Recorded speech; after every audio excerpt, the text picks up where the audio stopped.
भारत के पूर्व प्रधानमंत्री डॉक्टर मनमोहन सिंह एक ऐसे नेता थे जिन्होंने अपनी सरकार को दांव पर लगाकर भारत को दुनिया के नक्शे पर नई पहचान दिलाई।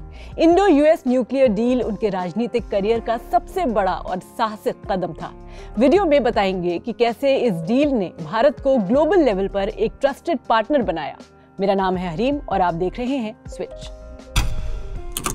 2008 में मनमोहन सिंह ने भारत और अमेरिका के बीच एक ऐतिहासिक न्यूक्लियर डील साइन की, जिसका मकसद भारत को उसकी न्यूक्लियर आइसोलेशन से बाहर निकालना था।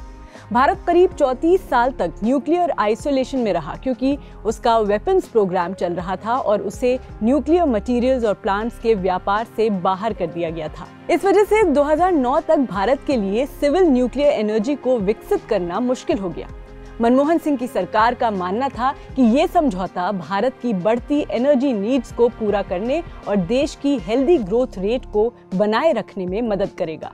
लेकिन इस डील को हासिल करना इतना आसान नहीं था। डील के लिए डॉक्टर मनमोहन सिंह ने अपनी सरकार तक की कुर्बानी देने का रिस्क लिया था।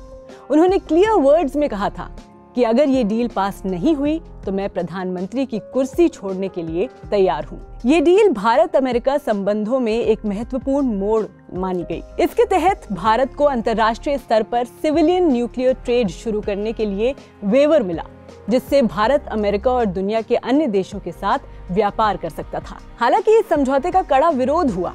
आलोचकों का तर्क था कि ये समझौता भारत की सॉवरेनिटी और फॉरेन पॉलिसी इंडिपेंडेंस को खतरे में डाल सकता है। इसके विरोध में लेफ्ट फ्रंट ने सत्तारूढ़ गठबंधन से अपना समर्थन वापस ले लिया। इन तमाम विरोधों और राजनीतिक संकटों के बावजूद मनमोहन सिंह ने न सिर्फ अपनी सरकार बचाई बल्कि ये महत्वपूर्ण न्यूक्लियर डील भी सुनिश्चित की। तो बेसिकली इस डील की वजह से भारत पर लगी टेक्नोलॉजी डिनायल रिजीम खत्म हो गई।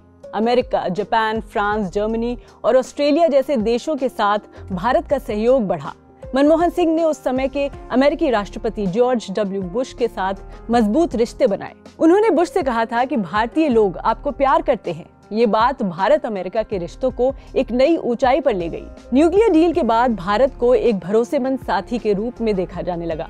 मनमोहन सिंह की लीडरशिप में भारत ने G20 जैसे मंचों पर अपनी आर्थिक ताकत दिखाई। ग्लोबल फाइनेंशियल क्राइसिस के समय बराक ओबामा, गॉर्डन ब्राउन और एंजेला मर्केल जैसे नेताओं ने उन्हें फाइनेंशियल गुरु कहा। इस न्यूक्लियर डील के बाद सिर्फ अमेरिका ही नहीं बल्कि मनमोहन सिंह ने चीन और पाकिस्तान जैसे पड़ोसी देशों के साथ भी रणनीतिक तरीके से रिश्ते संभाले। 2013 में चीन के साथ सीमा पर तनाव हुआ, लेकिन उन्होंने कूटनीति से मामला सुलझा लिया।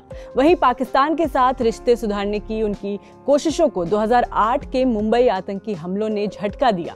मुंबई हमलों के बाद देश में बदले की मांग उठी, लेकिन मनमोहन सिंह ने स्ट्रेटेजिक रिस्ट्रेंट अपनाया। उन्होंने पाकिस्तान को आतंकवाद का गुनहगार साबित करने के लिए कूटनीतिक दबाव बनाया। इसका नतीजा ये हुआ कि पूरी दुनिया, खासकर पश्चिमी देश, पाकिस्तान को आतंकवाद का समर्थक मानने लगे। मनमोहन सिंह ने सिर्फ बड़े देशों से ही नहीं बल्कि बांग्लादेश जैसे पड़ोसियों के साथ भी रिश्ते मजबूत किए। लेकिन Teesta river water sharing agreement पर वेस्ट बंगाल की मुख्यमंत्री ममता बनर्जी के विरोध ने उनकी कोशिशों को झटका दिया। मनमोहन सिंह एक विजनरी लीडर थे। उन्होंने भारत को आर्थिक और रणनीतिक दोनों मोर्चों पर नई ऊंचाई दी। इंडो यूएस न्यूक्लियर डील उनके साहस और दूरदर्शिता की मिसाल है।